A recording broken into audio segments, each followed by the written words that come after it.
Aramizda bir qancha klientlarimiz tovuqlar haqiqatan o'zi ko'p bo'ladimi degan savol ko'p tashlashyapti. Mana hozir shuni bir ko'rsatib o'tmoqchimiz ko'p bo'lgan. Mana bu 2 yillik tovuqimiz. Shunga qarab tovuqni gavdasini ham bilib olsangiz bo'ladi. 2 yillik tovuqimiz mana 19 ta tuxum bostirganmiz.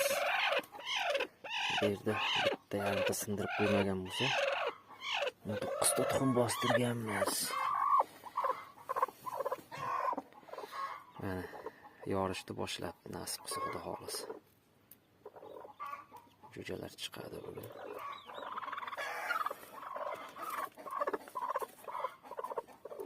Mana bu bir yilga tovuqchamiz 15 ta tuxum qo'yganmiz. Ko'proq qo'ysak ham bo'laydi endi.